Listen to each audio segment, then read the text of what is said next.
Puedo decirle a la gente que dice que nadie es puro y todos pecamos. Sí, tristemente, ¿verdad? Como sabemos, eso se llega a convertir en una excusa para la gente, el hecho de que tenemos la capacidad de hacer el mal, y eso lleva a que a través de la vida cometamos errores.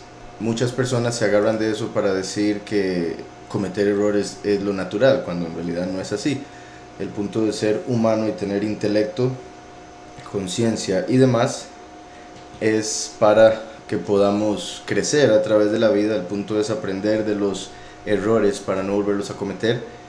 Y la escritura, por un lado, ¿verdad? Como sabemos, y algo que yo sí quiero dejar claro, como siempre lo hago por acá, cuando a Yahushua le dijeron bueno, él dijo: ¿por qué me llamas bueno? No hay ninguno bueno.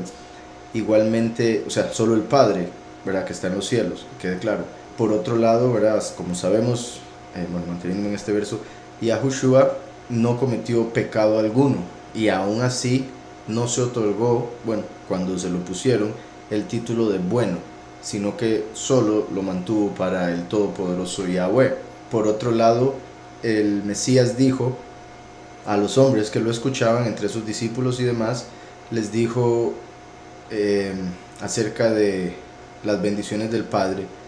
Les dijo una parábola y dijo: si un niño le pide a su padre un pedazo de pan, el padre no le daría una piedra, y si el niño le pide un pez, el padre no le daría una serpiente. Entonces después Yahushua dice: si ustedes, siendo malos, pueden dar buenas dádivas, o sea, si nosotros, teniendo la capacidad en el corazón por la inclinación al mal que entró con el fruto del conocimiento del bien y el mal, si nosotros tenemos la capacidad de hacer mal, y por ende ya con eso quedamos como malos tristemente por el fruto del conocimiento, vuelvo y repito, pero entendemos que darle una serpiente a un niño que pide un pez sería algo maligno, y por ende no lo haríamos. Si entendemos eso, dice Mashiach, cuanto más el Padre, que es bueno. Entonces, quiero dejar eso claro por un lado, porque así como está este extremo que usted me menciona, está el otro extremo, que son las personas que dicen: yo soy buena, yo soy una buena persona, yo voy para el cielo, yo esto y lo otro, porque se comparan con asesinos seriales, se comparan con Hitler y demás.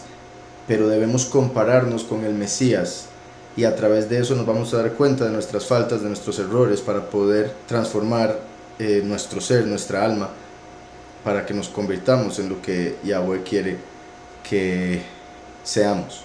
Por otro lado, en la escritura, el Todopoderoso nos dice que debemos ser perfectos. Entonces, la excusa de las personas que dicen nadie es perfecto es obviamente porque se dejan llevar por la carne, por el mal que está en la carne, y se dejan llevar por el mal que está en la carne y agarran la excusa de que como hay mal en la carne, no se es perfecto, y ya lo dan por perdido el poder llegar a serlo, cuando en realidad en la escritura se nos dice claramente que podemos llegar a ser perfectos. En hebreo la palabra perfecto tiene que ver con el ser completo. Entonces el punto de llegar a este mundo, nacer como un bebé que no sabe nada, y aún el hecho de cuando se crece llegar a cometer errores, eso es para que a través de, por otro lado, el intelecto, la sabiduría, la instrucción que Yahweh nos da en la Torah, podamos llegar a convertirnos en mejores personas cada día que pase, hasta poder llegar a completar nuestra alma, en el sentido de llegar a aprender los atributos de Yahweh, ponerlos en práctica, y por ende llegar a alcanzar la perfección, que solo se puede alcanzar a través de Yahushua. Y como decía ahora, tomándolo a él como el modelo y pidiéndole al Todopoderoso el Espíritu de verdad que viene a través de su nombre, para que así nosotros podamos entender cómo cumplir su voluntad, cómo cumplir lo que dice la Escritura. En Deuteronomio 18:13 dice: perfecto serás delante de Yahweh tu poderoso. Deuteronomio 18:13. Ese es un verso que claramente es respuesta para toda persona en el mundo que diga nadie es perfecto, bla bla bla bla bla bla, nadie es perfecto, entonces no me diga nada, o todas las excusas que ponen para seguir haciendo lo malo, para seguir cometiendo errores, con decir que nadie es perfecto. Sin embargo, la escritura nos dice que debemos ser perfectos, y la mayoría de las personas que dice eso dicen ser cristianas. Entonces, por eso lo estoy diciendo, porque esas personas que dicen ser cristianas agarran la excusa de que no son perfectos para hacer lo malo o cometer errores, cuando la escritura más bien nos dice que debemos ser perfectos Entonces más bien deberíamos arrepentirnos, pedir perdón y buscar la perfección, en vez de tratar de excusar o justificar el mal que se hizo o que se quiere seguir haciendo a través de una excusa tan barata como decir no soy perfecto. Por otro lado, ¿verdad? La escritura también nos dice, por si algo, que debemos ser apartados, lo que erróneamente en el mundo dicen santo. En Levítico 11:45, lo dice en varias partes, pero por ejemplo Levítico 11:45 dice: yo soy Yahweh que os hago subir de la tierra de Egipto para ser vuestro poderoso, seréis pues apartados. Y repito, eso es lo que erróneamente llaman santo. Nosotros, bueno, en la congregación nuestra, el camino de Yahweh, no mencionamos la palabra santo porque está relacionado con adoración al sol. Entonces utilizamos lo que en realidad quiere decir la palabra hebrea que aparece en la escritura original, que es kadosh, y quiere decir apartado, apartado del mal, apartado del pecado. Entonces la escritura nos dice: seréis pues apartados, porque yo soy apartado. La única forma de estar con Él es si nos apartamos del mundo, del pecado, porque Él es apartado. Y espero con eso, hermana, al menos tenga ese par de versos para que los pueda usar cuando una persona le mencione esas excusas.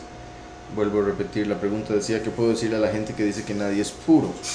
También les puede de verdad hablar, bueno, y es que depende de si la gente cree en la escritura o no, por supuesto, ¿verdad? La gente de la que me habla acá. Sabemos que Yahushua es puro puesto que cumplió toda la Torah, y nosotros, como está escrito en el Nuevo Pacto, a través de nuestra fe en Él, recibimos la purificación. Por ende, bendito Yahweh por su obra a través de Yahushua que nos purificó. Ahora, como ellos no tienen fe, entonces no se pueden considerar puros porque no tienen verdadera fe en la obra de Yahweh a través de Yahushua.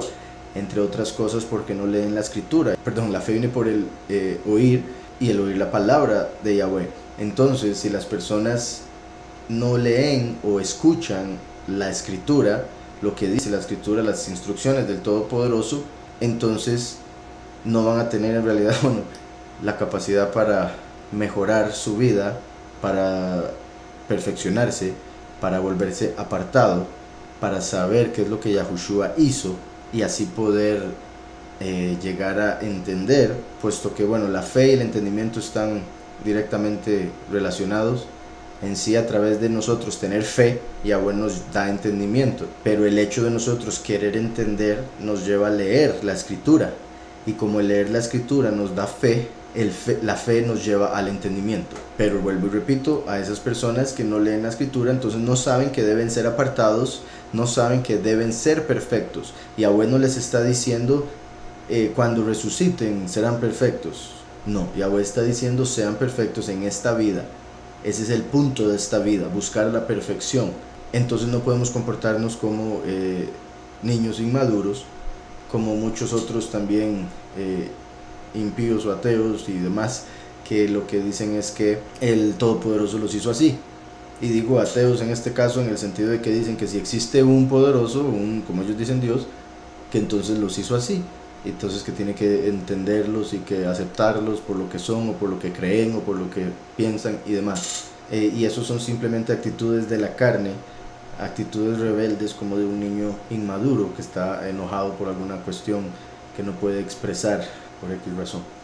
Entonces, después dice: y todos pecamos, y sé que lo dice porque soy de las que habla y escribe de la palabra, piensa que todos somos iguales en mente y acción. Eso es común. Es común aún en uno, por ende uno tiene que tener cuidado y acordarse siempre que las cosas no son como uno siempre las vaya a pensar. Y a lo que me refiero con esto es que, digamos, en el caso de lo que me refiero conmigo y con muchos de la congregación, es que cuando llegamos a entender cosas de la escritura, fácilmente esperamos que los que nos rodean lleguen a entenderlo de la misma manera y aceptarlo tan rápido como uno lo hizo, pero nos damos cuenta que no es así. La mayoría de las veces más bien chocamos con pared. Entonces eso, que es algo positivo, o se da para algo positivo, también se puede ver para algo negativo, como una persona que es tan impía, piensa cosas tan, pasa todo el día pensando maldad, y por ende piensa que todo el mundo es igual, que todo el mundo está en las mismas, y por ende juzga a los demás, ¿verdad? Como esa persona es. Y eso obviamente también es es un error que se da por no salir de, bueno, como de la caja en la que uno se ha metido uno mismo, con el ego y cosas así. Entonces, bueno, creo que ya con eso espero le ayude algo, hermana.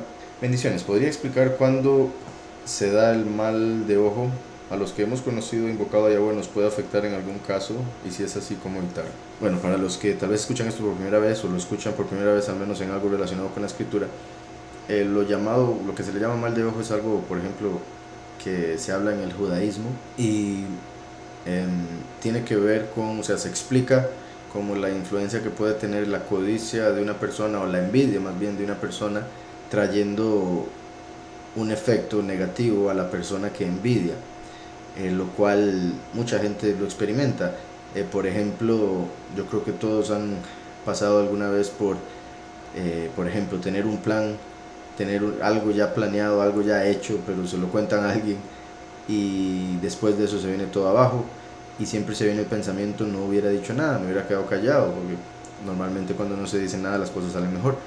Y muchas veces se debe a que, así como una persona, un verdadero amigo con su fe puede ayudar a levantar algo, un plan, igualmente un disque amigo con su envidia o demás emociones puede atraer negatividad y más bien obstáculos a ese plan que se le mencionó. Entonces es como una forma de verlo con algo que me parece que es bastante cotidiano, bastante común. En judaísmo se habla de que Yosef tuvo mucho cuidado para no ser dañado por el mal de ojo. Entonces él era reservado, trataba de no hacer contacto visual, y por lo apartado que se mantuvo cuando estuvo en Egipto, que la esposa de Potifar buscó estar con él y todo lo demás y él se rehusó. Después se le dio a él y toda su descendencia el poder en contra del mal de ojo, o en sí se podría decir que el mal de ojo no le haría ningún efecto a la tribu de Efraín, bueno, la tribu de Yosef, de donde vino Efraín y Menashe. Y de Efraín vienen la mayoría de los que hoy en día serían israelitas, por la cantidad que llegó a ser, como dice la escritura, que llegarían a llenar las naciones, de los cuales muchos hoy en día son latinos, y eso es algo positivo y lo menciono, ¿verdad?, como la posibilidad de que solo por ser descendiente de Yosef se tenga ya algo extra. Pero obviamente más que el ser descendiente de Yosef está el ser siervo de Yahweh a través de Yahushua, creer en el Mesías que Yahweh envió para pagar por nuestros pecados, y a través de eso podemos, ¿verdad?, pedirle al Padre que nos proteja de todo mal, incluso lo que le llaman mal de ojo. Como la escritura también dice, debemos ser mansos como las palomas y debemos ser sabio o astuto como la serpiente. Entonces, sabiendo cómo es que piensa el enemigo a través de leer la escritura y otras cosas, a través de lo que nos dice la carne, sabemos que la carne de las otras personas les dice cosas similares, por ende podemos más o menos entender el mal que se encuentra en las demás personas y así estudiar las situaciones que se den en relaciones, y así poder ser más sabio o astuto, discernir las verdaderas intenciones de las personas, y así saber a quiénes contarle unas cosas, a quiénes no contarles mejor, saber cuándo ser más reservado con los planes que se tienen, con las ideas que se tienen.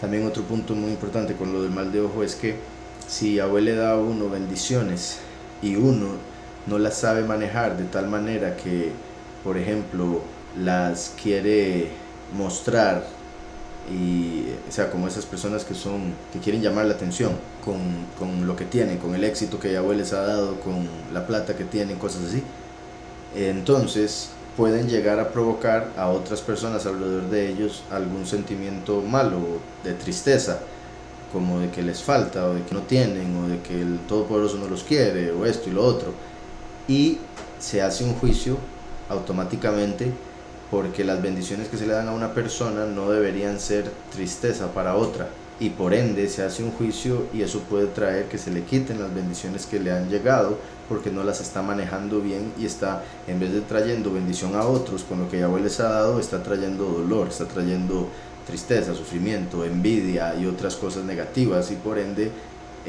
si no las pudo manejar bien se le tienen que quitar. y eso viene siendo parecido, o sea, es mal de ojo desde una perspectiva un poco más positiva, en el sentido de que se incluye la tristeza o lo que sea que puede provocar negativo el éxito o las bendiciones que Yahweh traiga a una persona. Espero con eso quede claro. Entonces, ¿cómo evitarlo? Siendo reservado, siendo astuto, siendo cuidadoso, no buscando llamar la atención, sino tratar de bendecir. O sea, no llamar la atención con lo que Yahweh le ha dado, sino bendecir con lo que Yahweh le ha dado. Ayudar a otros en vez de perjudicar o provocar sentimientos negativos en otros, como codicia, envidia, odio, tristeza y demás. Y obviamente buscando a Yahweh, buscando a Yahushua, purificándose cada día más. Si el Todopoderoso es tan misericordioso con las personas que se rebelan contra Él, ¿por qué no perdona al diablo y tiene misericordia de él? Bueno, por un lado, ¿verdad? Dice misericordioso con las personas. El diablo no es una persona, es un ángel. Y eso hace un cambio gigante, porque los ángeles tienen un conocimiento más directo de que Él existe, y ellos recibieron vida durante toda esta primera existencia, esta realidad, mientras que a los hombres se les dio un tiempo muy corto de vida y vinieron al mundo sin tener conocimiento alguno, además del libre albedrío, que sería, por decirlo así, completo o completamente manifestado a través de la humanidad. Entonces, por eso los hombres, según el juicio, según la justicia, son más merecedores de misericordia, porque los ángeles sabían, y aún así sabiendo el lugar que tenían, lo que Yahweh les había dado, lo que les hizo, que Él existe, etcétera, etcétera, aún así decidieron tomar el otro, tomar el lugar de la oscuridad. Entonces, vuelvo y leo nuevamente para ver si puedo decir algo más. Si Yahweh es tan misericordioso con las personas que se rebelan contra Él, y sí, es súper misericordioso, por supuesto, por eso envió a su Hijo a morir por nuestros pecados, pero aún esa misericordia tiene un límite, y ese límite se está acercando, y eso es lo que la gente tiene que entender, porque la escritura dice que lo que muchos toman por tardanza, los impíos, que dicen, no, nada va a pasar, nunca va a haber juicio, Él nunca va a venir a destruir la tierra, etc. Lo que algunos toman por tardanza, en realidad es Yahweh teniendo misericordia, esperando que se arrepientan. Pero no se arrepienten y no se arrepienten, más bien agarran eso de excusa para ser más malos. Y eso provoca más su enojo, y eso acelera más el que se cierre la puerta de la misericordia. Entonces sí quiero dejar claro que aún los hombres van a llegar a un momento, la humanidad va a llegar a un momento donde la puerta de la misericordia se va a cerrar para ellos. Quiero dejar eso claro. Y lo digo para que, ¿verdad?, también ayude a las personas a alertarse con respecto al tiempo en el que estamos, y que busquen al Todopoderoso de corazón. Dice, ¿por qué no perdona al diablo y tiene misericordia de él? También, por ejemplo, el hombre más malo que puede haber existido en la humanidad, que de fijo ni siquiera tenemos idea de quién es o ha sido, en el sentido de que han habido muchos, y los más malos se han mantenido ocultos, o han podido dar una apariencia a la sociedad de justos y buenos, puritanos y demás. Entonces no sabemos ni siquiera cuál es el más malo, pero digamos, mucha gente piensa en Hitler o personas así. Pero digamos que Hitler, a como lo pintan, Hitler no se puede comparar con Satanás. No hay comparación de la maldad de Hitler con la maldad de Satanás, más con el conocimiento y la sabiduría que Yahweh le dio a Satanás. Si hablamos de que, si le preguntamos al mundo entero si Hitler debería ser perdonado, solo gente impía que quiere matar al resto de la humanidad y otro montón de cosas diría que sí. La gran mayoría de gente cuerda, según lo que al menos entiende de Hitler, diría que no puede ser perdonado por todo lo que hizo. Diría que no hay perdón para una persona así. Entonces, si no hay ni siquiera comparación entre Hitler y Satanás, una cosa es la misericordia que viene del Padre para aquel que se arrepiente y quiere mejorar su vida, cambiar y servir a Yahweh, y otra cosa es el juicio que merece una persona que con todo el entendimiento de lo que Yahweh es, de bueno, grande y misericordioso, decide aún así rebelarse, ir en contra de él y atreverse a retarlo. La persona que piensa esto es porque no conoce de la escritura, no conoce de justicia y no conoce al diablo. O él lo conoce pero se lo ha llevado súper hablado, ¿verdad? Porque eso sucede con muchas personas que consideran, y me refiero no que que hable con el diablo, sino me refiero a que a través de la carne, a través de los deseos y las cosas del mundo, le hace pensar que Satanás quizá no es tan malo. Pero no hay ningún lugar en la escritura, ni en ningún lugar por ende, que diga que Satanás querría arrepentirse. Si en el mundo existe la blasfemia en contra del Espíritu, que es el pecado imperdonable, sin duda existe en el cielo. Y eso sería lo que Satanás cometió. Por ende, es imperdonable, por más misericordioso que Yahweh sea. Espero con eso quede claro. Otra pregunta dice, ¿podrías explicar si toda la humanidad de todos los tiempos serán juzgados de la misma manera? De la misma manera, sí, en el sentido de con justicia. Pero cada persona, cada alma va a ser juzgada diferente. Porque cada persona vivió una vida diferente. No importa el tiempo en el que haya vivido, aún en la misma época cada persona vivió una vida diferente. Si alguien fue rico, vivió una vida diferente al que fue pobre. Incluso hombre, mujer. Y otro montón de características que tienen cada uno de los seres humanos, tanto el medio ambiente, bueno, el entorno en el que nacen, viven, la educación que tienen, todos los obstáculos que se presentan en la vida llegan a formar a la persona, y eso llega a probar a la persona de tal manera que a través de la vida la persona tiene que tomar decisiones que muestran si la persona es justa, si quiere ser, si busca ser buena, si busca la verdad, si no quiere engañar a las personas, etcétera, etcétera. Todas esas cosas son lo que Yahweh juzga. Y obviamente lo principal, puesto que hay un camino y una puerta que es Yahushua, para aquellos que hayan conocido, escuchado de la existencia de Yahushua el Mesías, eso es un punto determinante. Porque una cosa es una persona que vaya a ser juzgada porque, digamos, murió después de vivir 30 años en una cueva, en una isla donde nunca llegó nadie a predicar. Esa persona va a ser juzgada según su corazón. Si tenía prójimo, ¿cómo se comportaba con su prójimo? ¿Amaba al prójimo como a sí mismo o no? Porque si lo hacía, entonces cumplió la Torá. Y si cumplió la Torá, puede entrar al reino, porque su corazón testifica a favor de él, como dice la Escritura. Pero por otro lado, si una persona escuchó del Mesías y rechazó del Mesías y rechazó al Mesías y rechazó el perdón y rechazó la entrada al reino, después se le va a presentar todas esas veces que rechazó, y por ende va a quedar condenada por sus propias decisiones. Entonces hay muchas formas dependiendo de la persona, de la vida que haya tenido, pero todos van a ser juzgados justamente, por ende, sí, todos van a ser juzgados igual. Y Yahweh no hace acepción de personas. Ahora, bueno, también por si algo, obviamente también una cosa es los que vinieron antes de Yahushua, tenían que creer que el Mesías iba a venir al mundo, como Abraham creyó y le fue tomado por justicia. Entonces fue justificado a pesar de que el Mesías no había llegado, pero él tuvo fe de que iba a llegar. Al igual que después de Yahushua haber venido, la gente tiene que tener fe de que ya vino, de que murió y resucitó. Entonces antes de Yahushua la gente tenía que creer que el Mesías iba a venir. Después de Yahushua la gente tiene que creer que el Mesías vino. Pero al final es lo mismo, es fe en Mesías, el Salvador. Espero eso quede claro. Por favor, explicar Romanos 16:20.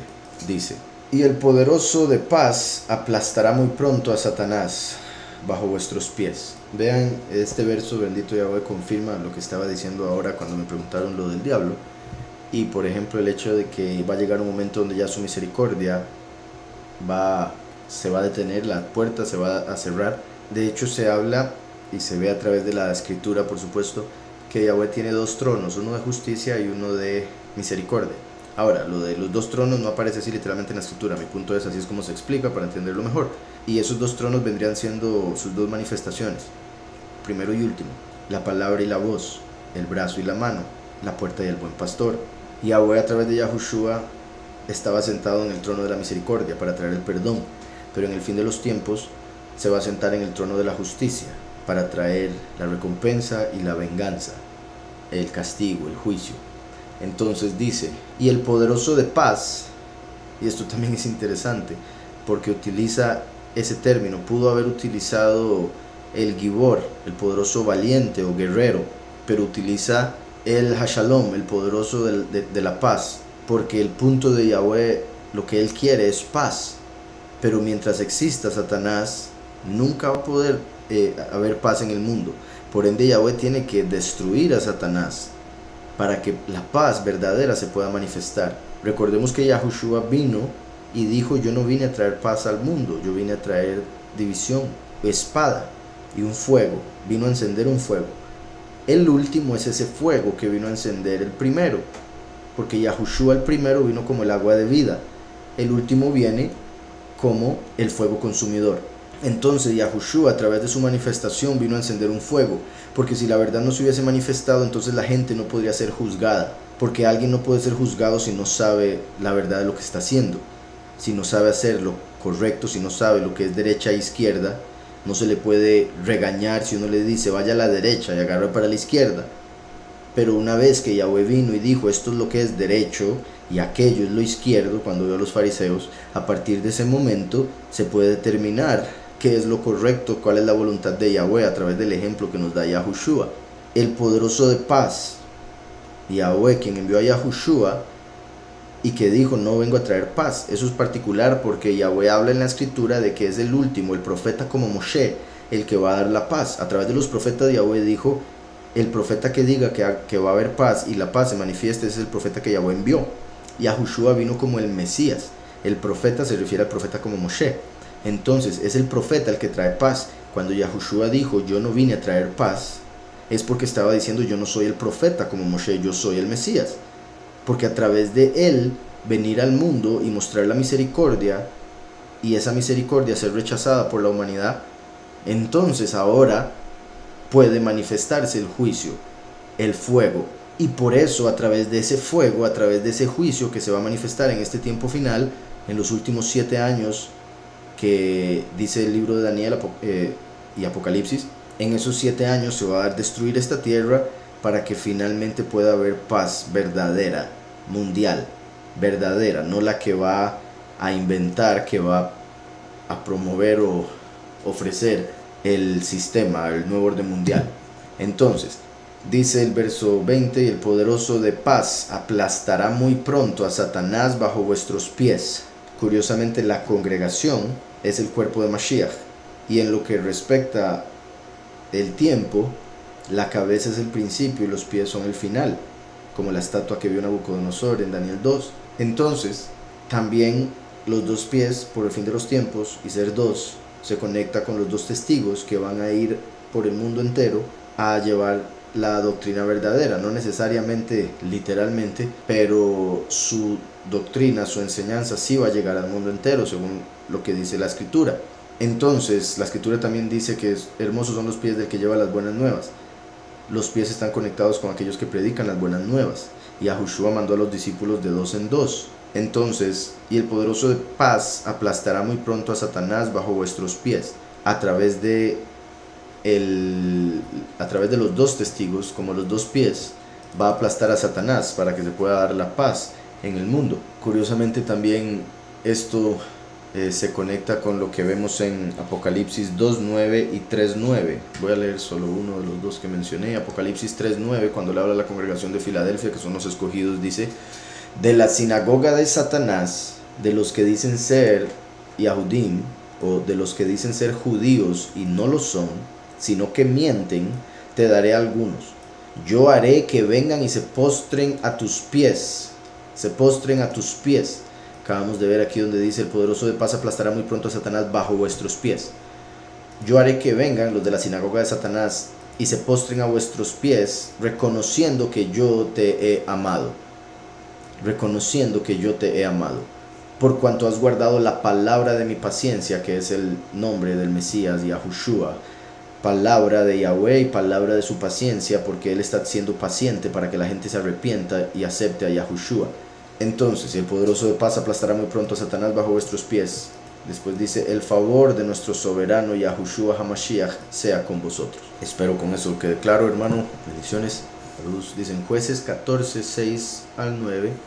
En la historia de Sansón, el león que mata con sus propias manos, ¿qué representa? A Satanás, que anda como león rugiente viendo a ver a quién devorar. Se metió con Sansón y Sansón lo mató. Dice: y luego las abejas y la miel que brota de él, que Sansón come y le da a sus padres, ¿podría representar la escritura? Así es, representa la Torá, que la escritura dice que las palabras de Yahweh son dulces como la miel.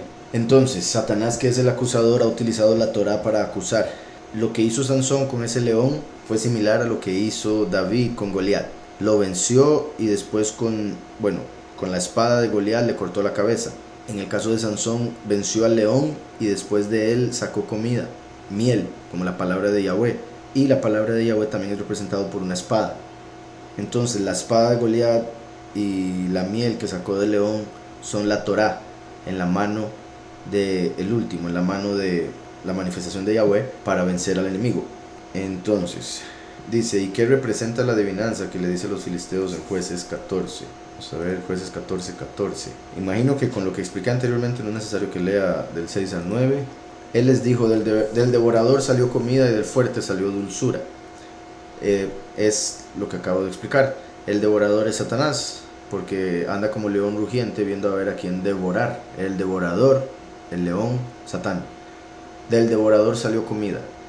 Yahweh utilizó, y esto lo he explicado en otros momentos, y es algo de cuidado porque mucha gente lo malinterpreta o no sé qué piensa y se vuelve loco con ese conocimiento cuando lo escucha o lo lee. Pero como ya he explicado, según lo que vemos en el Nuevo Pacto, Yahweh dio la Torá a través de varios ángeles, a Moshe, al menos 2 ángeles, uno positivo y uno negativo. Uno negativo en el sentido de que llegaría a ser negativo. Y por eso, de hecho, por eso la Torá es también el conocimiento del bien y el mal, porque es la Torá la que nos dice qué debemos hacer y qué no debemos hacer, y es lo que Satanás utiliza para acusarnos. También, por si algo de esto que estoy diciendo y de este verso en particular hay varios niveles, pero nada más voy a mencionar este. Yahweh utilizó ángeles como a Samael cuando era Ariel, utilizó a Heilel y utilizó a Azazel antes de que estos se rebelaran, y aún después de rebelarse, solo que ellos piensan que están haciendo lo que quieren, sin embargo están cumpliendo un plan que ya había desde el inicio. Entonces, todo era el plan de Yahweh, y Yahweh saca fruto de todo lo que hace, y Él creó este mundo de oscuridad para hacer nacer luz. Por ende, del mismo enemigo, Yahweh sacó vida, en el sentido de el enemigo mató a Yahushua y a través de la muerte se dio la vida eterna al hombre. Entonces, del devorador salió comida. Cuando el devorador mató a Yahushua, nos dio el pan de vida eterna, nos dio Yahweh el agua de vida, el vino del nuevo pacto. Y repito, Yahweh utilizó a ese malaj para dar la Torá, que es comida espiritual, comida para el alma. Entonces Él les dijo, del devorador salió comida y del fuerte salió dulzura. Obviamente, ¿verdad? Como lo explica en la historia, en lo que respecta a lo que sucedió ahí con Sansón, estaba diciendo que del león que mató pudo después encontrar comida en su interior, puesto que encontró un panal de miel. Espero con eso quede claro. Dice, podría explicar 2 Corintios 12 del 1 al 13. Pues son bastantes versos, así que voy a tratar de ser breve, porque fijo se puede decir muchísimo. Dice, ciertamente no me conviene exaltarme, pero me referiré a las visiones y a las revelaciones del soberano.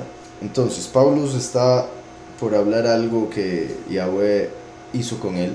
Es algo que, como diríamos hoy en día, ¿verdad? Si alguien lo contara, uno pensaría que está rajando. Se está exaltando, está presumiendo, pero es necesario que se revelen estas cosas y por eso él lo hace. Pero primero hace la aclaración, ciertamente no me conviene exaltarme, pero me referiré a las visiones y a las revelaciones del soberano. Conozco a un hombre en Mashiach. Aquí empieza a hablar en tercera persona, refiriéndose a sí mismo, y lo hace en tercera persona por lo mismo, para no exaltarse, para que suene como que está exaltando a otra persona, en el sentido de que está contando una historia muy sorprendente que Yahweh hizo con alguien, y ese alguien es él. Y Pablo, para que no lo acusen de estar siendo soberbio o jactándose, hace esto. Entonces dice, conozco un hombre en Mashiach que hace 14 años, el 14 es un valor numérico que es el de David, el nombre David. Entonces esto conecta a Pablo con David. Esa conexión se da en el sentido de que Pablo representa la segunda venida, la rama de David, así como Yahushua es representado por Pedro, y Yahushua es la raíz de David, el primero. Entonces, conozco un hombre Mashiach que hace 14 años. Si en el cuerpo no lo sé, si fuera del cuerpo no lo sé, Elohim lo sabe.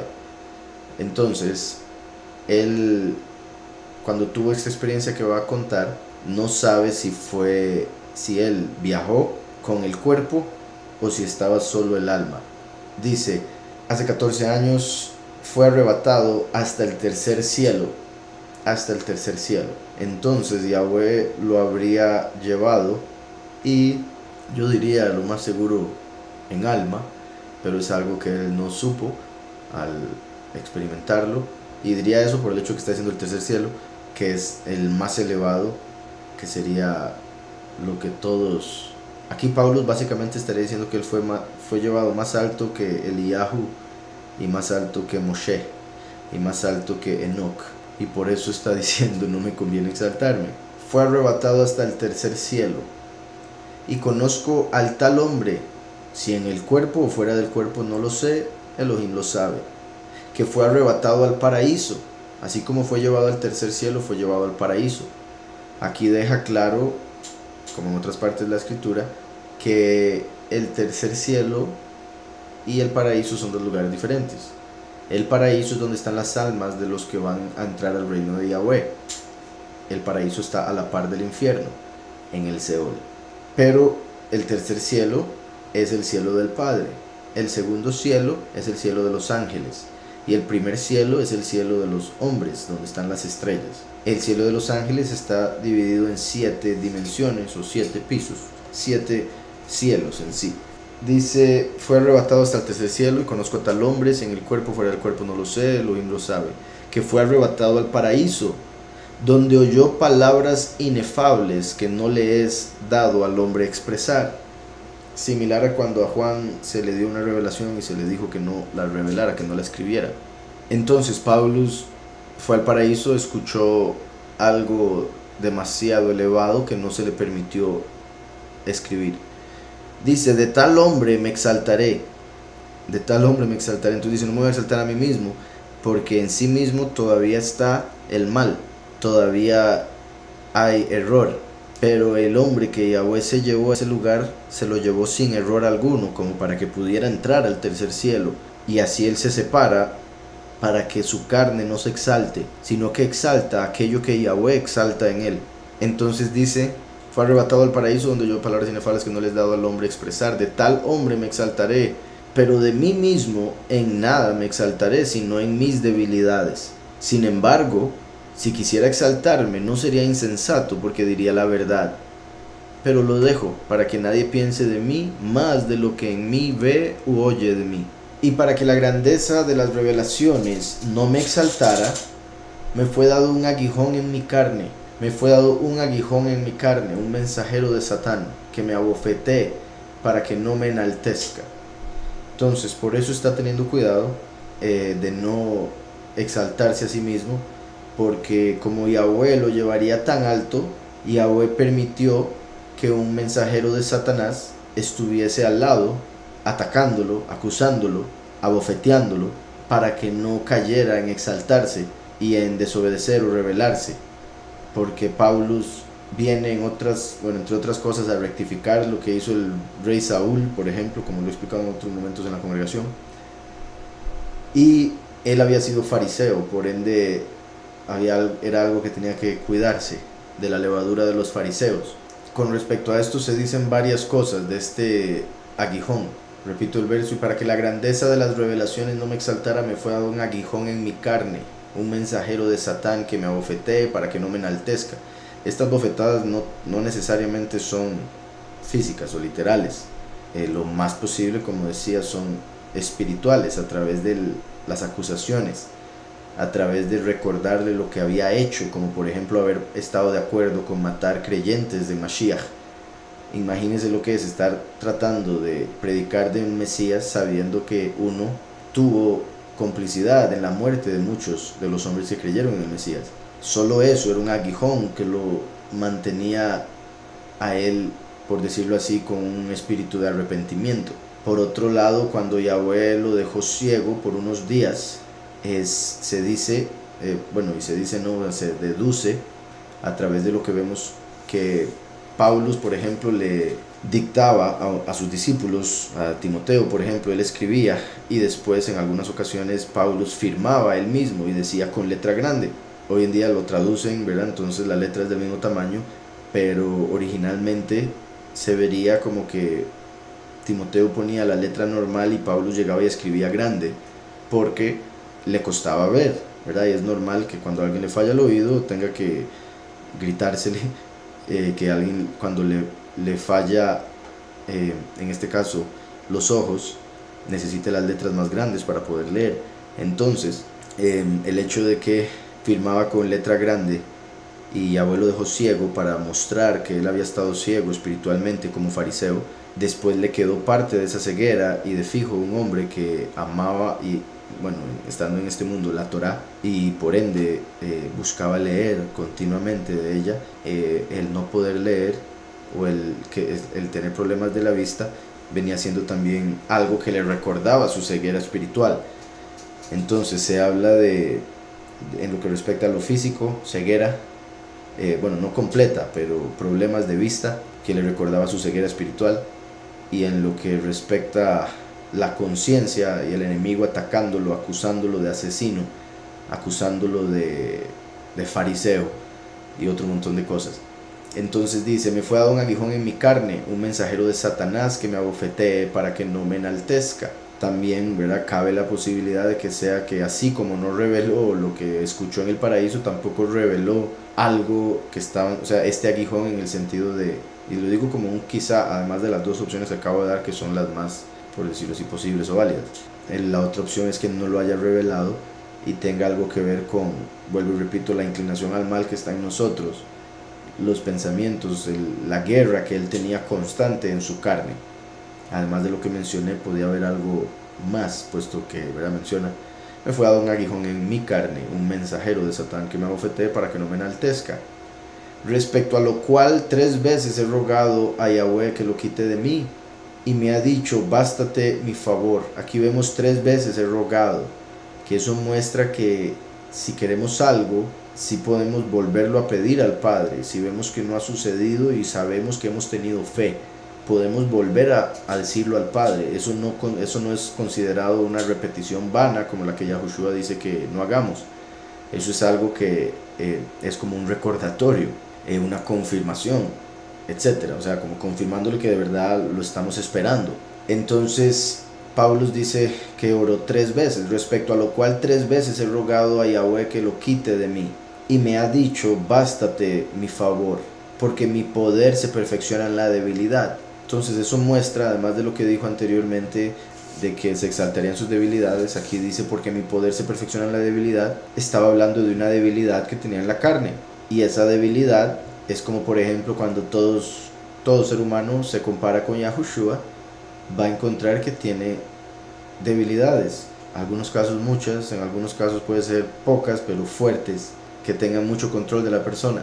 Y por eso aquí ora y Yahweh le dice, bástate mi favor, bástate mi favor, que sería también como decir, ya no quiero oír a Satanás que me esté acusando.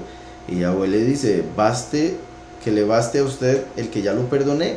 ¿Qué importa que el enemigo siga acusando si ya está perdonado a través del favor? La acusación y la lucha contra eso también funciona para recordarnos de la redención, del favor de Yahweh. Entonces dice, bástate mi favor, porque mi poder se perfecciona en la debilidad. Por tanto, de buena gana me exaltaré más bien en mis debilidades, para que repose sobre mí el poder de Mashiach. Entonces, cuando nos exaltamos en nuestras debilidades, en el sentido de que reconocemos nuestras debilidades para que Yahweh pueda exaltarse en ellas a través de el fortalecernos, para que no caigamos en el pecado por esas debilidades, sino que Yahweh nos fortalece y entonces ya no caemos en lo que antes caíamos. Nos damos cuenta que ya somos más fuertes en dominio propio, en paciencia, en amor, benignidad, etc. Entonces dice, por tanto, de buena gana me exaltaré más bien en mis debilidades para que repose sobre mí el poder de Mashiach. Cuando reconocemos que no somos merecedores, es entonces cuando Él nos da del espíritu de Mashiach y nos vuelve merecedores, puesto que ya recibimos la recompensa de la vida eterna y otras cosas. para que repose sobre mí el poder de Mashiach. Por lo cual, por amor a Mashiach, me gozo en las debilidades, en insultos, en necesidades, en persecuciones, que todos estos son debilidades, no solo debilidades como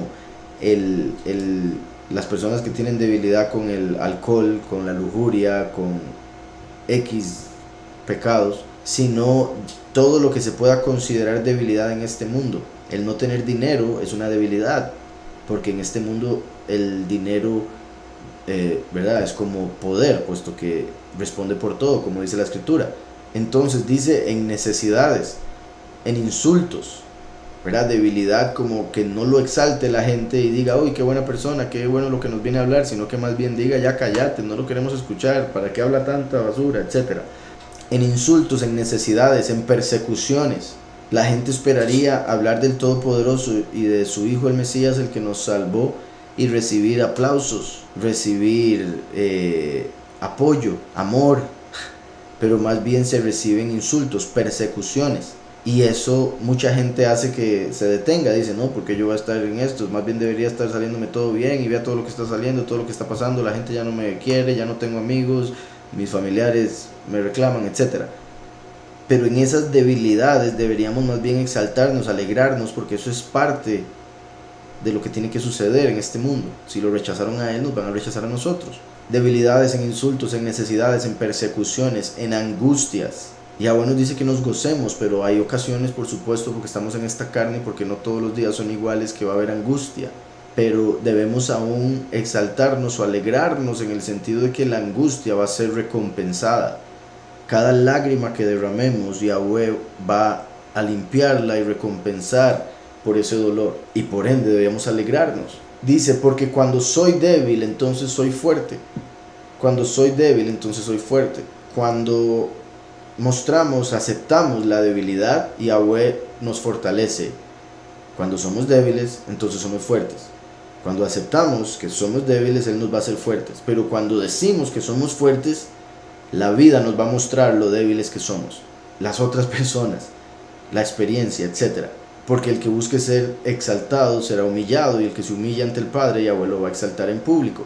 Entonces, porque cuando soy débil, entonces soy fuerte.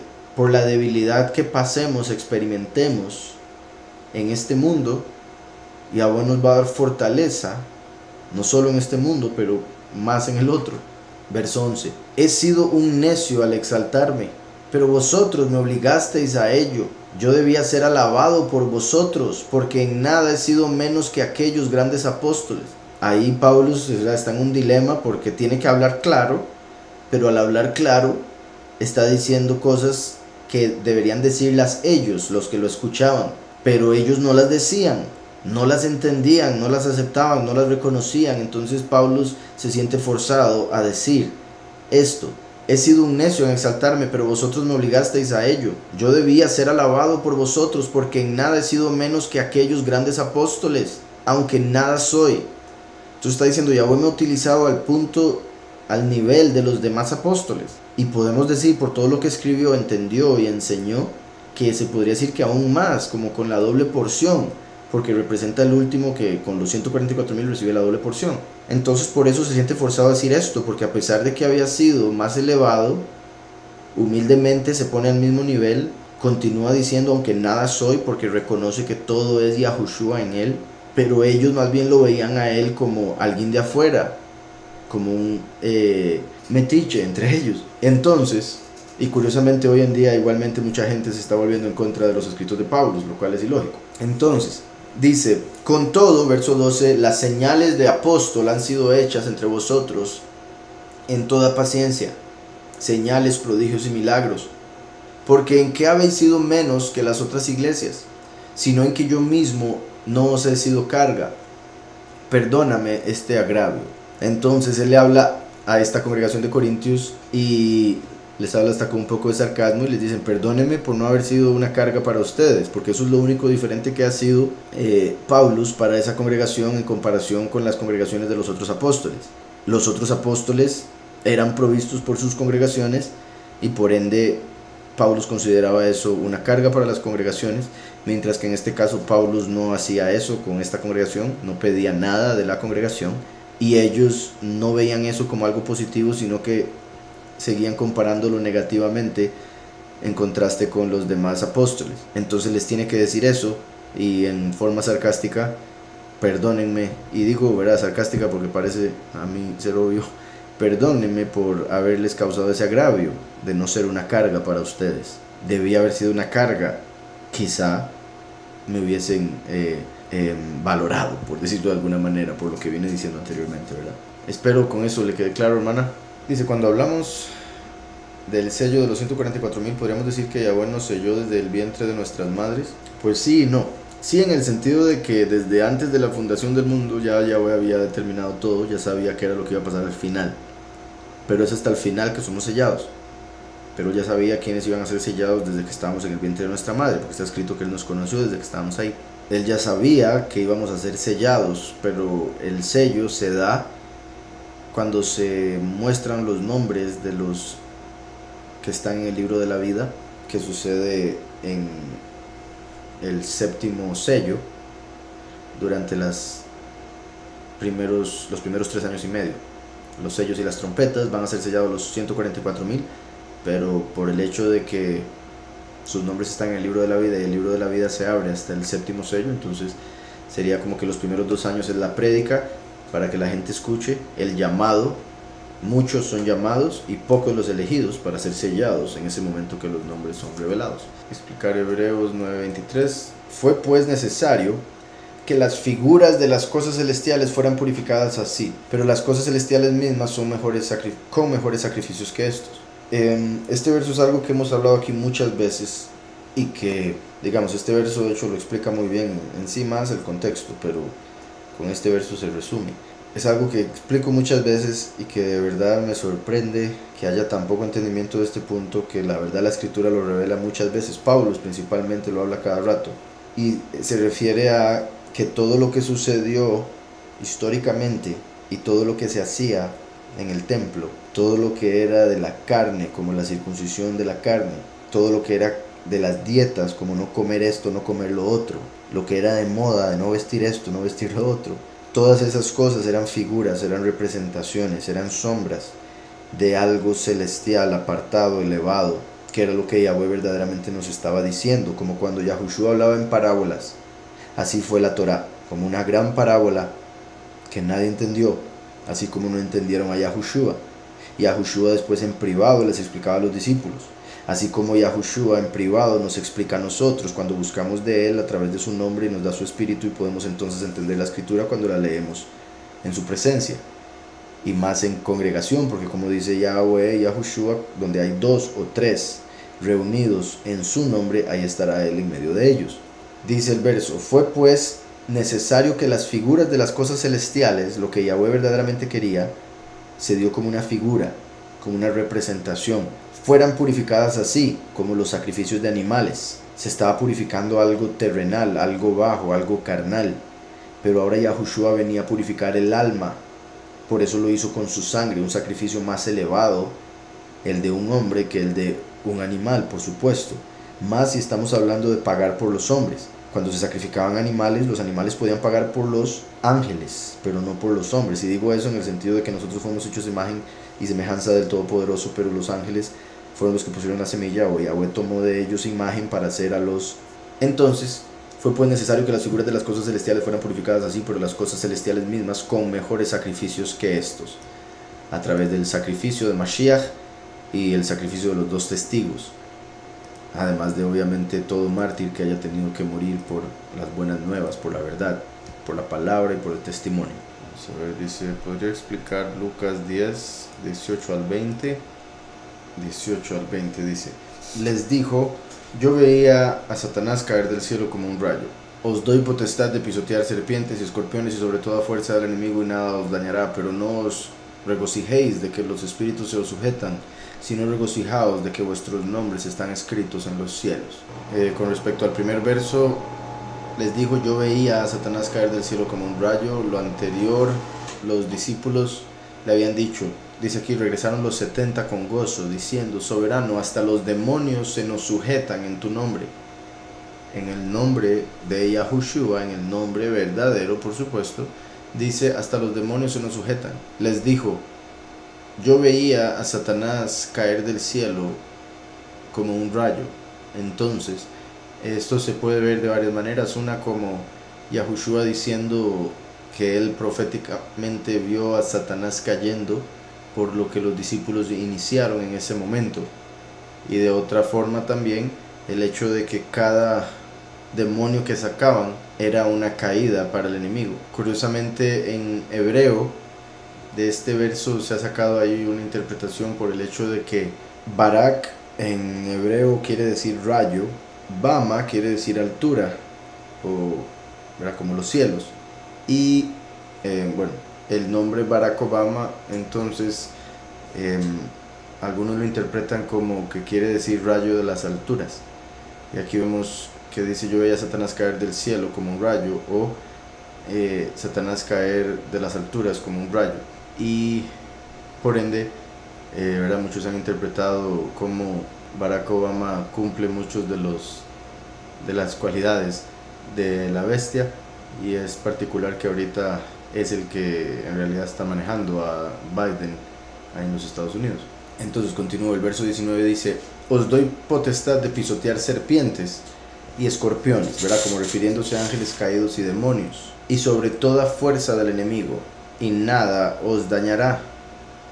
En el nombre de Yahushua y por la protección que él pone en nosotros, nada nos puede dañar. Aquí tristemente hay personas que a través de malinterpretar este verso han hecho doctrinas e iglesias enteras en las que traen serpientes y juegan con serpientes y terminan, algunos han muerto de esa manera, algunos han sido simplemente, tenidos que llevar al hospital por el veneno de las serpientes,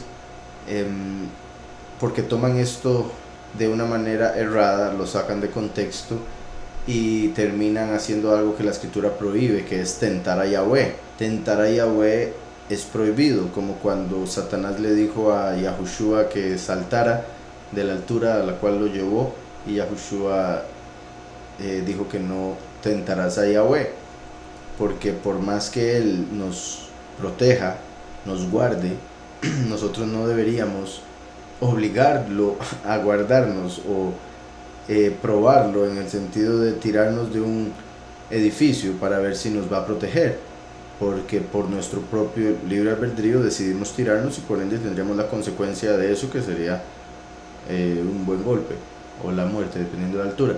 Entonces dice, os doy potestad de pisotear serpientes y escorpiones. Repito, esto se refiere a ángeles caídos y demonios. Y aun si uno fuese a ser mordido por una serpiente, el Todopoderoso lo puede proteger a uno, y lo protegería, ese es el punto. Pero no si uno busca ser picado, no si uno está buscando o jugando con la serpiente, tentando a Yahweh. La serpiente puede morderlo, y ahí sería por su propia decisión, por estar haciendo algo que no debería hacer. Y lo digo por si alguno ha visto esos videos de iglesias donde hacen eso. Dice después, pero no, y también por ejemplo en la escritura vemos un evento en el que Paulus recogió leña, y entre la leña venía una serpiente enredada, y cuando tiró la leña al fuego, la serpiente saltó y lo mordió, y él se la arrancó del brazo y la tiró al fuego y continuó haciendo lo que estaba haciendo, y la gente se sorprendió y estaba por empezar a adorarlo porque no le pasó nada, el veneno no le hizo nada. Y ese es el punto. Si estuviésemos en peligro porque el enemigo nos ataque a través de algo como eso, incluso de una serpiente literal, Yahweh nos protege. Pero si uno está buscando ser picado, no tiene por qué protegernos. Después dice, pero no os regocijéis de que los espíritus se os sujeten, puesto que esto es verdad, es autoridad, es poder. Pero el mismo Yahushua nos dice, eso no es nada comparado con lo que significa verdaderamente el entrar al reino de Yahweh, el que los nombres estén escritos en el libro de la vida que está en los cielos. Entonces dice, pero no os regocijéis de que los espíritus se os sujeten, sino regocijaos de que vuestros nombres están escritos en los cielos. Espero con eso quede claro. Dice, ¿podrías explicar lo del nombre Yahweh y el ADN? Sí, en pocas palabras, para los que han visto la forma del ADN, que lo hacen como una escalera de caracol. Son, por decirlo así, dos líneas que van haciendo una espiral, y esas dos líneas están conectadas por puentes, por decirlo así, que las unen.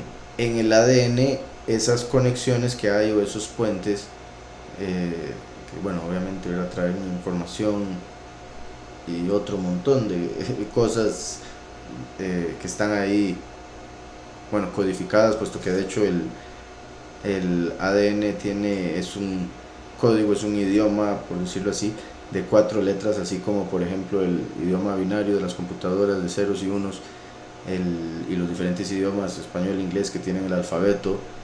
En el caso de el ADN hay 4 letras, y con toda esa información se determina la especie o la criatura, la forma y otro montón de cosas.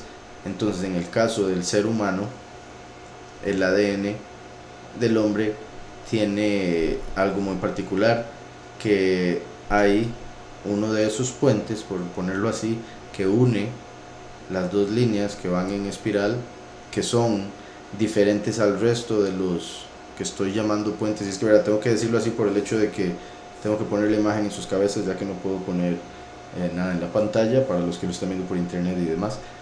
Hay unos específicos que son para conectar y otros que traen información. Esos que son para conectar, curiosamente, se dan en un intervalo de 10, o sea, cada 10, después vienen 5, después 6, después 5 y después vuelve a 10. Entonces, por decirlo así, hay uno de esos puentes, después una línea, y lo estoy explicando así para que se me entienda. Obviamente hay mucha más información ahí que se puede decir, pero ya de una manera más de medicina y demás, de ciencia. En este caso, el punto es que hay una de esas conexiones que es diferente a las demás. Esas demás, empieza la primera y después de 10 viene otra, pero después, en vez de ser otra vez el número 10, el número es 5, y después de ser 5, en vez de ser otra vez 5 o ser 10, cambia a 6. Después, en vez de ser 6 o 10 como al inicio, cambia a 5. Y ya después de esos cuatro intervalos, 10, 5, 6 y 5, vuelve a repetirse. Entonces son 4 intervalos diferentes, y esas líneas en el ADN van uniendo esas dos hebras cada 10, 5, 6, 5, 10, 5, 6, 5. Y esos números 10, 5, 6, 5 son los valores numéricos de las 4 letras del nombre Yahweh: la Yud, la Hei, la Vav y la Hei. Yud, Hei, Vav, Hei. El valor numérico de la Yud es 10, el valor numérico de la Hei es 5, el valor numérico de la Vav es 6, y el valor numérico de la Hei, que se repite, es 5. Entonces, esos 4 intervalos que se ven en el ADN, como en esos puentes que conectan esas dos hebras, que son cada 10, 5, 6 y 5, ahí está codificado a través de la gematría el nombre del Todopoderoso, como si fuera la firma del autor del código del ADN. Que solo el hecho de que sea un lenguaje, un código, es completamente obvio para cualquier persona que tenga un poco de intelecto, que entonces la creación, el ADN, el hombre y todas las demás criaturas no fueron hechas por coincidencia, sino que hubo un autor, y ese autor está ahí identificado a través de esos números que acabo de mencionar. Espero con eso se haya entendido. Dice por acá: ¿los proverbios son un consejo para cada día del mes? No, los proverbios son, o sea, usted los puede ver así si quiere, pero los proverbios, consejos, son enseñanzas, son sabiduría de Shlomo para toda persona que quiera ser mejor, que quiera buscar la perfección, ser apartado, y por ende son consejos para cualquier día del año. Pero por la cantidad de capítulos y así, obviamente sí los puede ver así si quisiese, como para aprendérselos, pero no es como que nada más sean exclusivos para cada día, o que se conecten nada más un día o un mes y así. ¿El Triángulo de las Bermudas podría ser el abismo del Apocalipsis 9? Es que yo diría que no, porque digamos, lo consideraría más, por decirlo así, más cerca de la locación que se menciona comúnmente para el infierno, que es ahí en Israel, el Gehinom, que en realidad es un lugar geográfico, pero es el nombre que se le da al infierno y se dice que está debajo de, claramente en otra dimensión, donde están las almas, pero en lo que respecta a espacio estaría debajo de, así como el paraíso estaría debajo de el monte Sión, debajo del templo, debajo donde debería estar el templo. Pero también he hablado de cómo considero que con la quinta trompeta y muy posiblemente con el colisionador de partículas, que está en otro lado, pero ese otro lado curiosamente está, bueno, es donde hubo un templo en la antigüedad para el dios cornudo, Cernunnos, y en ese lugar, pero los diferentes nombres de ese lugar y los diferentes nombres del dios que adoraban en ese lugar donde está el colisionador de partículas se conecta con el destructor, con Abadón, Apolión, y ese es el que dice en la quinta trompeta que va a salir a través de esa puerta que va a abrir el ángel que va a descender con la llave del abismo. Entonces hay muchas cosas que indican, mucha información del colisionador de partículas, por ejemplo también el hecho de que Shiva, que es el destructor, el dios de la India, bueno, el hinduismo, y el destructor es el significado de Apolión, significado de Abadón. El nombre, ya me lo recuerdo, bendito Yahweh, era Apoliocum, yo sabía que era como Apolo o algo.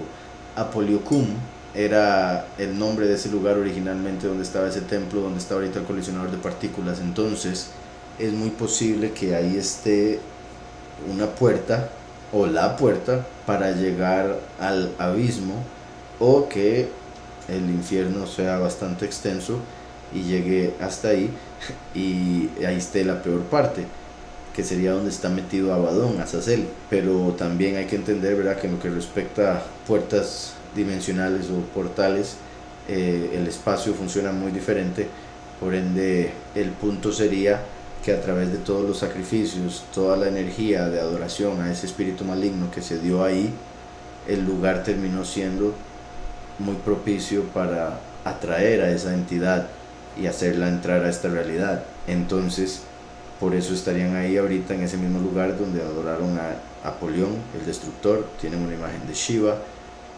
adoraban a Cernunnos, el cornudo, y han dicho que quieren abrir una puerta para ver si ellos pueden pasar o que algo entre a esta realidad, y eso es lo que están haciendo. Entonces considero ese lugar más conectado con el abismo, con la puerta. Ahora, lo de el Triángulo de Bermudas, en realidad a mí me parece que es o sea, debe haber como, bueno, como sabemos se le dice triángulo porque son 3 puntos diferentes que en el medio de esos 3 puntos geográficos, cuando pasa una nave, ¿verdad?, un barco o algo así, muchas veces se han perdido o han sucedido cosas extrañas cuando están en medio de esos 3 puntos que forman claramente un triángulo. Y se dice que conectado con esos 3 puntos del otro lado del mundo hay igualmente un triángulo similar en Asia, donde suceden cosas parecidas, que sería como si fueran 2 puntos, como 2 polos, como los 2 polos magnéticos, por ejemplo, que es posible que en esa área de ese triángulo el velo que hay en el tiempo o en esta realidad sea más delgado, y hayan veces en las cuales el ambiente y demás se preste para que las personas puedan atravesar no solo el espacio sino también el tiempo, que en este mundo estamos, por decirlo así, atrapados en el tiempo, en el presente, solo pudiendo experimentar el presente, yendo hacia el futuro y dejando el pasado atrás. Pero en el espacio nosotros podemos movernos para atrás, para adelante, para la derecha, para la izquierda, sin problema. Entonces, en esos 2 lugares que acabo de mencionar, el velo o la prisión, por decirlo así, lo que nos mantiene atrapados en el tiempo, sería un poco más débil, y eso habría provocado, según muchas historias, que algunas personas puedan traspasar o moverse en el tiempo. cuando solo estaban tratando de moverse en el espacio, pero al pasar por ese espacio también se movieron en el tiempo.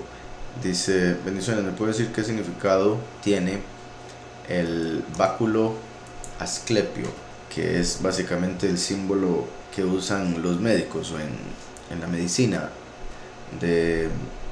Lo representan de dos maneras, como una serpiente en una vara o como dos serpientes subiendo una vara que tiene dos alas. El origen de ese símbolo se ve en la escritura, en el libro de Números.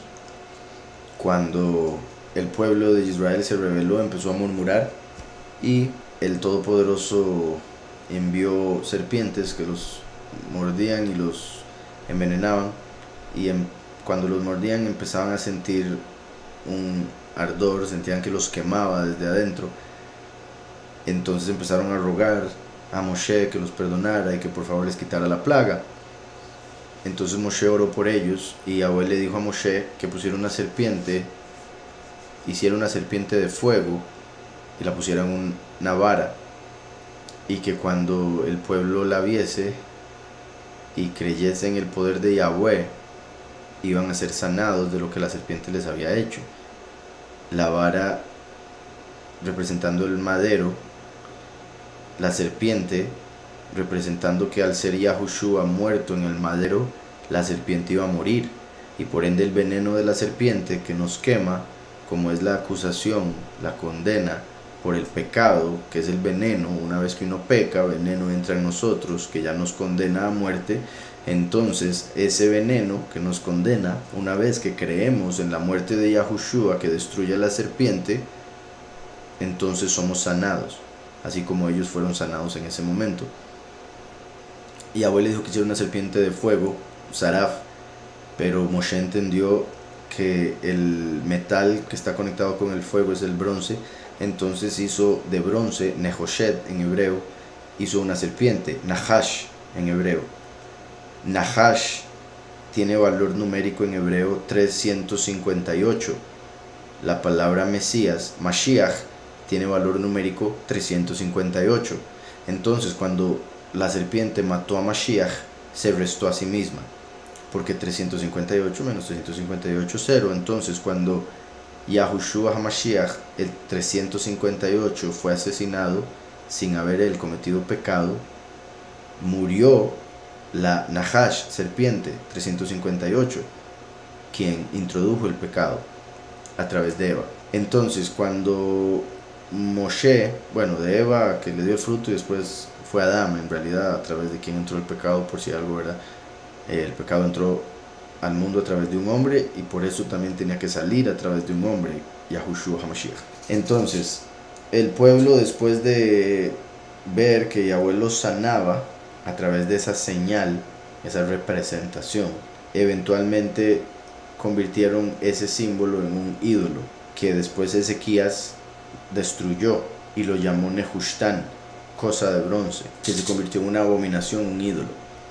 Igual que Yahushua vino, murió por nuestros pecados, y erróneamente la gente terminó haciendo un ídolo, haciendo una cruz y poniendo una imagen de una persona que no es el Mesías, y por ende es una serpiente en una vara, es lo que la gente está adorando como Nehushtan. En vez de entender el mensaje y el punto de que Yahushua muriese por nosotros, se hicieron una imagen, rompiendo el segundo mandamiento de Éxodo 20, que dice que no debemos hacer ninguna imagen en lo absoluto, de nada en los cielos, nada en la tierra, ni nada debajo de la tierra, nada del mar, ni de hombre, ni mujer, ni animal. Entonces, así empezó esa imagen, y como el pueblo fue sanado, la gente empezó a adorar la imagen, y a través de esa imagen empezaron a adorar a la serpiente, que prometió en el inicio de la creación que no moriría el hombre si comiese del fruto, porque Eva dijo: si comemos morimos, y la serpiente dijo: no moriréis. Entonces se ve a la serpiente como la diosa de la sanación por ese evento de la vara con Nehushtan, y por el hecho de que le dijo a la mujer: no morirás. Además, el hecho de que cambia de piel la serpiente da a entender inmortalidad, o así lo interpretan.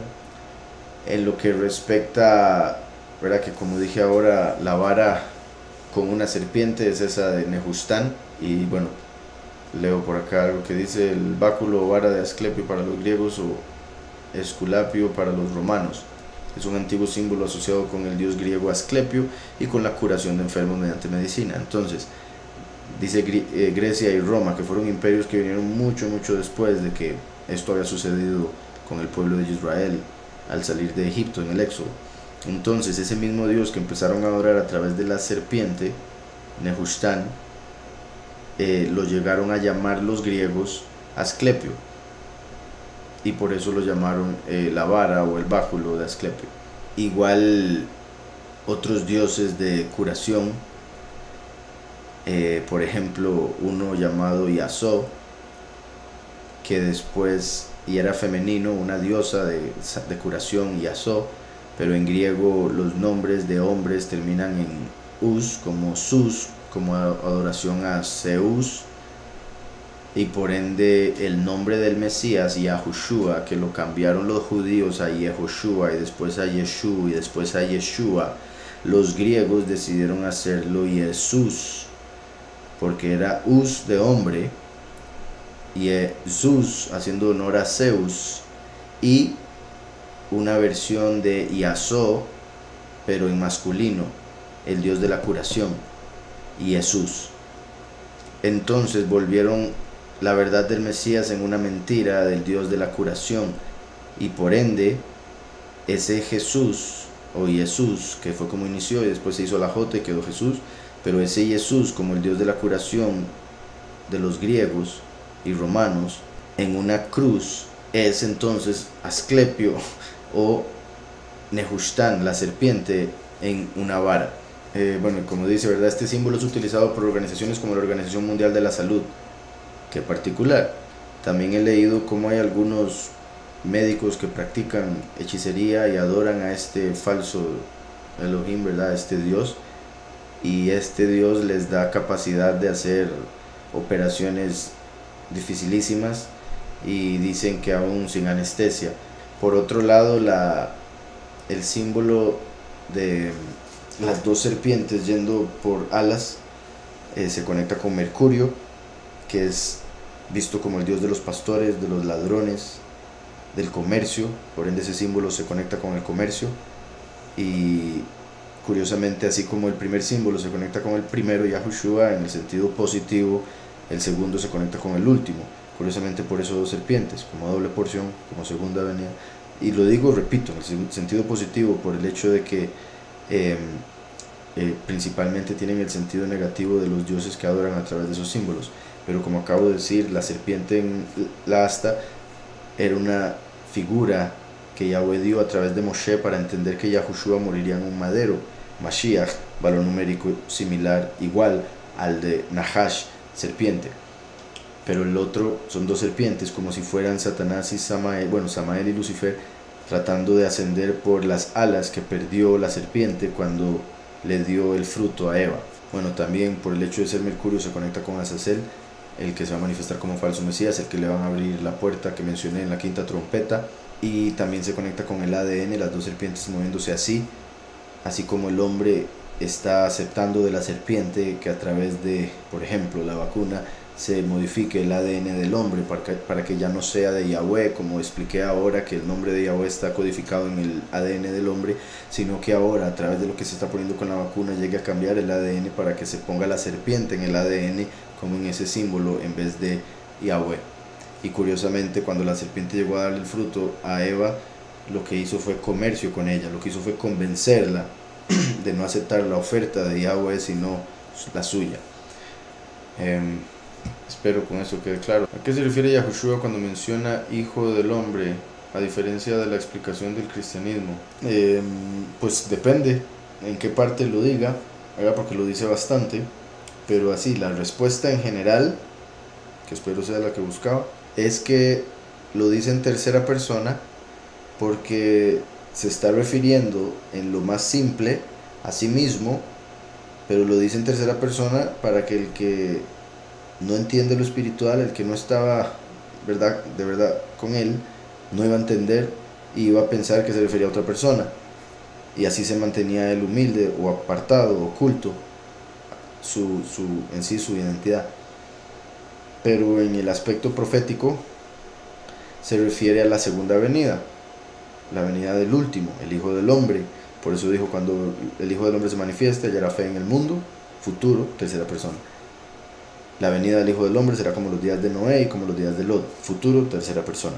Entonces, depende del contexto, se ve más claro, pero claramente también hablaba de sí mismo, puesto que el primero y el último son uno, puesto que Yahweh es uno, y Yahweh en Isaías dice, yo soy el primero y el último.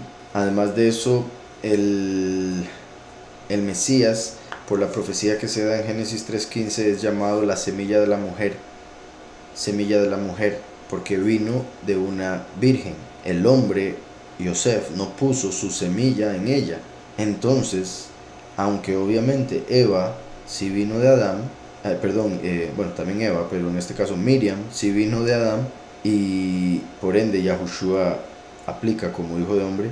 En el aspecto más literal, Yosef, el hombre, esposo de Miriam, no puso su semilla en ella, y por ende, al ser ella virgen y quedar embarazada sin tener relaciones sexuales, entonces se cumple que el Mesías y su carne, su genética, era de la mujer, semilla de la mujer, de Miriam. Entonces, Yahushua cumplió lo de Génesis 3:15, que la semilla de la mujer destruiría a la serpiente, como lo mencioné ahora, Mashiach Nahash, ¿verdad? 3:58.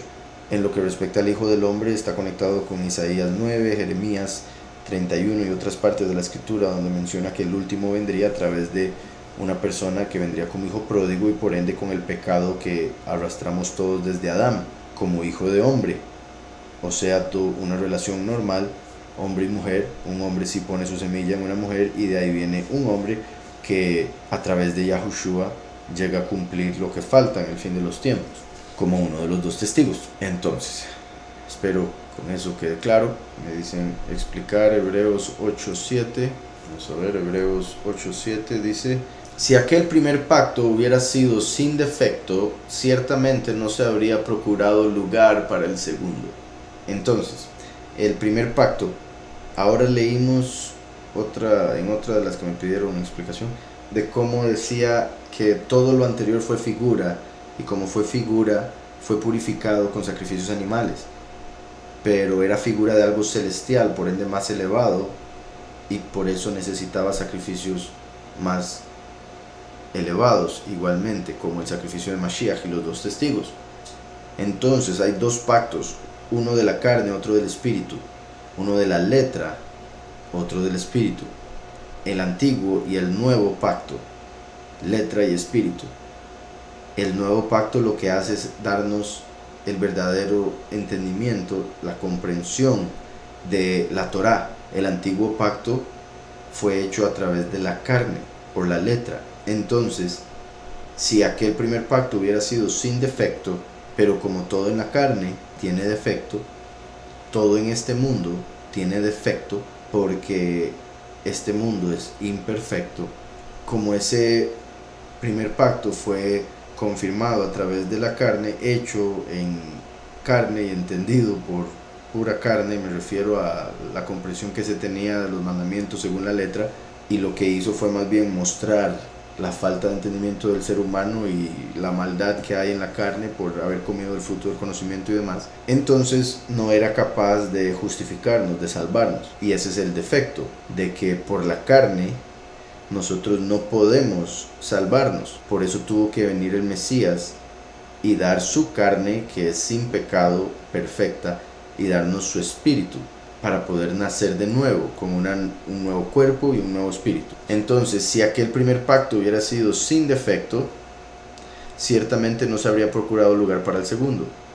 Entonces, ¿verdad? Muchos judíos podrían decir, ¿cómo se le ocurre decir que la Torá tiene defecto?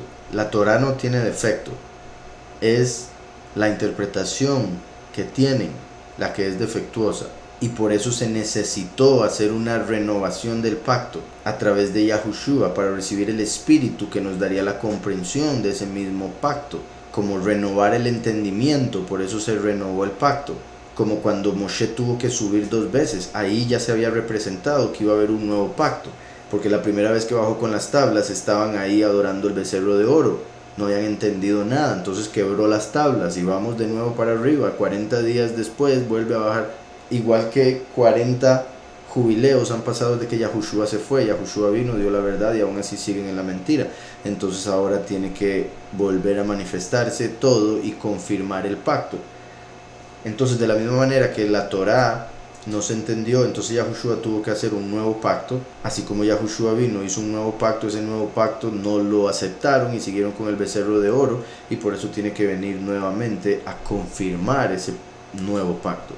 Ahora, lo que decía cualquier judío que diga, bueno, que cómo se le ocurre decir que la Torá es imperfecta o que tiene defecto, no es la Torá, es la comprensión que había de la misma cuando solo se toma la letra. Por eso el nuevo pacto, si lo vemos como lo que llaman el Nuevo Testamento, lo que hace es explicar la Torá, no la desecha, no la descarta, sino que la explica y nos manda de vuelta a leerla y a entenderla como no había sido entendida antes. Entonces, si en el mismo libro de Jeremías y Ezequiel Yahweh nos dice que va a ser un pacto nuevo, Jeremías y Ezequiel, y esto lo dice, ¿verdad?, en los profetas, que son libros que tienen los judíos, aquí esto es lo que está diciendo Hebreos 8, que solo el hecho de que Jeremías haya profetizado que Yahweh dijo que haría un nuevo pacto,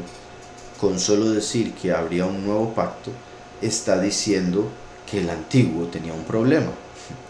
Había algo que no se cumplió. Y no digo problema, repito, no es que la Torah sea imperfecta. También se podría decir, la forma en que se dio, a través del malaj que se dio, el ángel que se convirtió en el acusador, porque utilizó esa misma Torah para acusar. Espero eso haya quedado claro. Si aquel primer pacto hubiera sido sin defecto, ciertamente no se habría procurado lugar para el segundo. Solo el hecho de que Yahweh dijo que habría un nuevo pacto indica que el antiguo tenía defecto. Y el defecto sería una forma simple de ponerlo, que era solo una figura, era solo un modelo, era solo un ejemplo. El defecto fue que las personas pensaron que era el eterno, pero era el temporal, era el ejemplo, para ver quién sería fiel en lo poco, para Yahweh ponerlo en lo mucho. ¿Qué significa COVID en hebreo? Se conecta con kabod, que es el peso del honor del Todopoderoso. Por eso yo en una canción menciono que el corona cayó por no darle honor a Yahweh, y curiosamente, ¿verdad?, que cayó la corona en el sentido de que cayó la enfermedad por el hecho de que no le quieren dar corona a Yahweh, no le quieren dar el honor que él merece.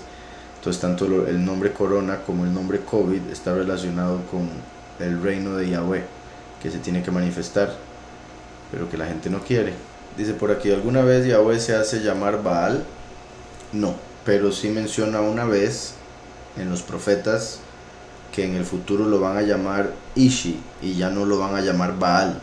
Entonces, a pesar de que él no se hace llamar Baal, sí menciona que lo llaman Baal y que no deberían llamarlo así. Entonces por eso va a ser un cambio para que ya no lo llamen así, puesto que, como él menciona, ¿verdad?, una y otra vez el nombre Baal se refiere a Satanás. ¿Cómo se debe hacer el verdadero arrepentimiento? ¿Qué tipo de oración debe hacer?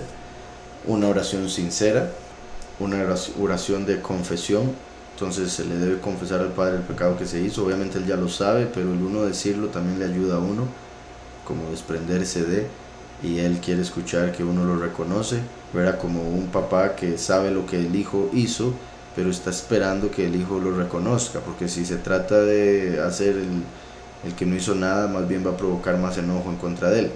Entonces cuando el niño reconoce el mal que hizo, el papá inmediatamente tiene misericordia de él porque reconoció su error. Entonces, ser sinceros, ser honestos, arrepentirnos, confesar nuestro pecado a él, y, como dice la escritura, dar fruto de arrepentimiento, o sea, hacer obras de arrepentimiento, que se note a través de nuestras acciones que nos arrepentimos, o sea, que ya no actuamos igual, ya no hacemos lo mismo por lo cual dijimos que nos arrepentimos cuando estábamos orando. Puedo hablar un poco sobre Reyes 18:20. ¿Por qué fueron asesinados los hijos de Baal? ¿Acaso eran ángeles caídos? Imagino que se refiere a Primera de Reyes 18:20. Y bueno, 18:20 dice: Acab convocó a todos los hijos de Israel y reunió a los profetas en el monte Carmelo. Eso es todo lo que dice el 18:20. Y me imagino que se refiere a esa historia de cuando los profetas de Baal fueron destruidos por Eliyahu, cuando se mostró que Baal es Satanás y era el que estaban adorando por seguir a estos falsos profetas. Ahora, la escritura, o sea, no dice nada con respecto a estos hombres como hijos de ángeles caídos o que fuesen ángeles caídos. Baal es un ángel caído, pero estos falsos profetas, estos sacerdotes, lo que estaban haciendo, o sea, eran seres humanos que lo que estaban haciendo era lo que hacen hoy en día los falsos profetas de las iglesias cristianas, diciéndole a la gente que adoren al Señor. Entonces en las iglesias cristianas hoy hay gente que le dice a todo el mundo: adoren al Señor, adoren al Señor. Señor en hebreo es Baal. En el tiempo de Eliyahu les decía: adoren a Yahweh, pero los sacerdotes de Baal, que eran cientos, les decían: adoren al Señor, adoren al Señor. Entonces Eliyahu hizo un sacrificio, hizo descender fuego del cielo, cosa que ellos no pudieron hacer.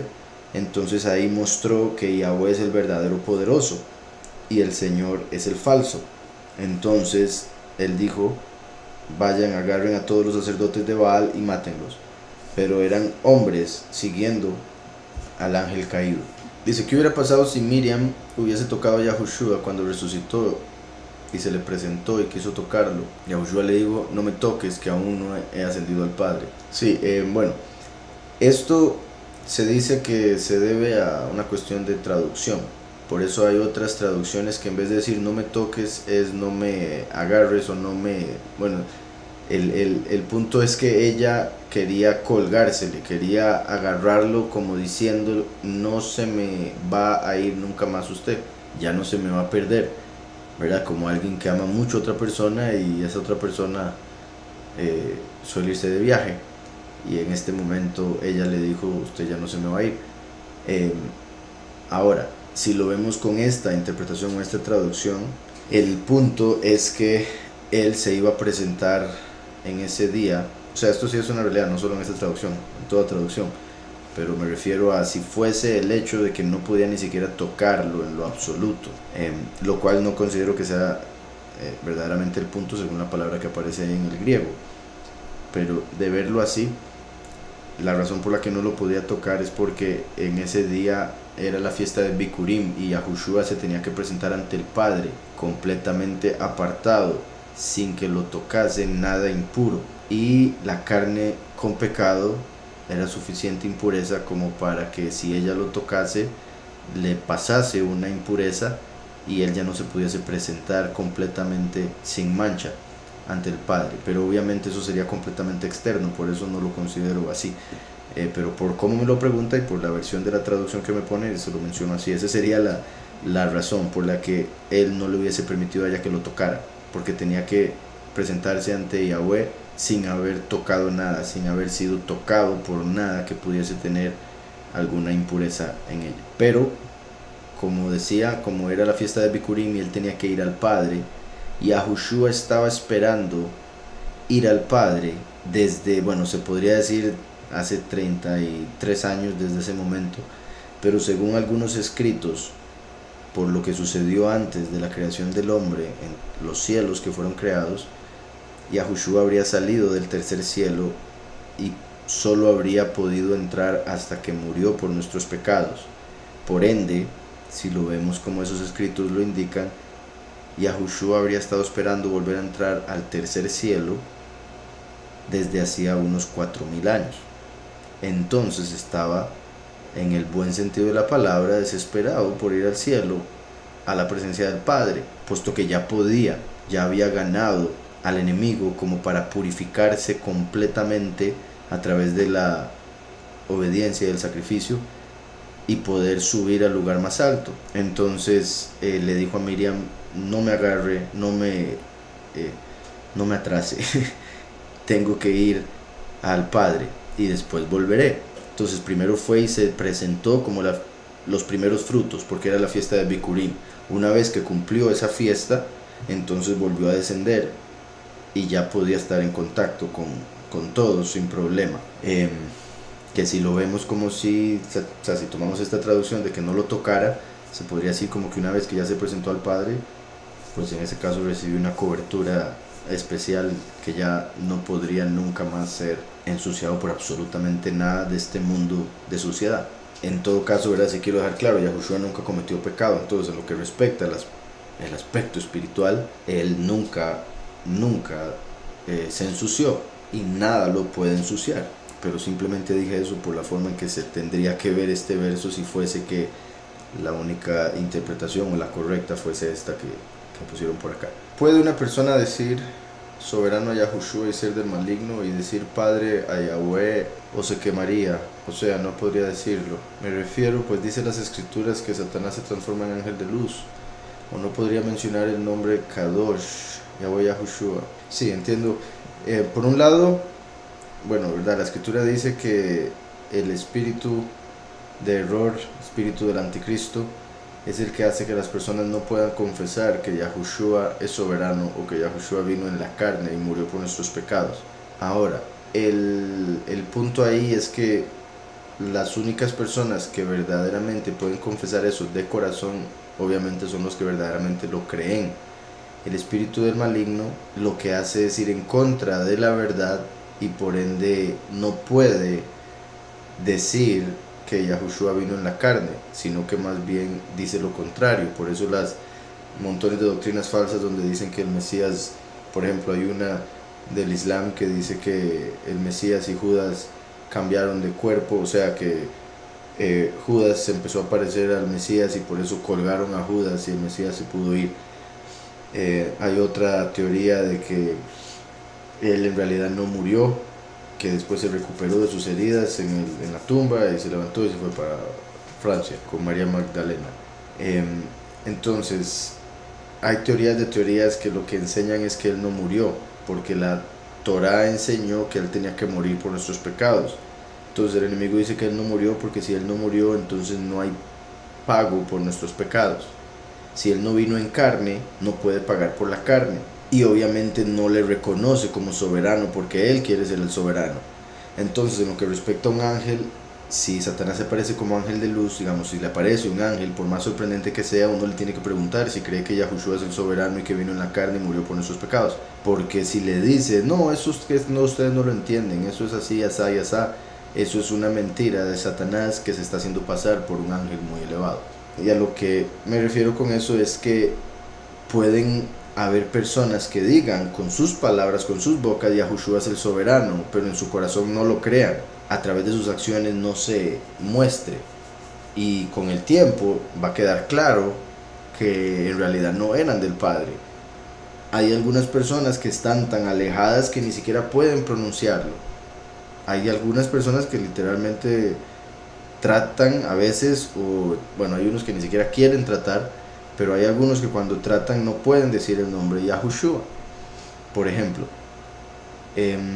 Entonces hay varias formas en las que eso se puede dar, pero el punto principal es que hay que el enemigo va en contra del testimonio, y el testimonio es que el Mesías, Hijo del Todopoderoso, bajó en carne y murió para pagar así por nuestros pecados y vencer a Satanás. Entonces Satanás se rebela en contra de todo eso. Espero con eso le haya quedado claro.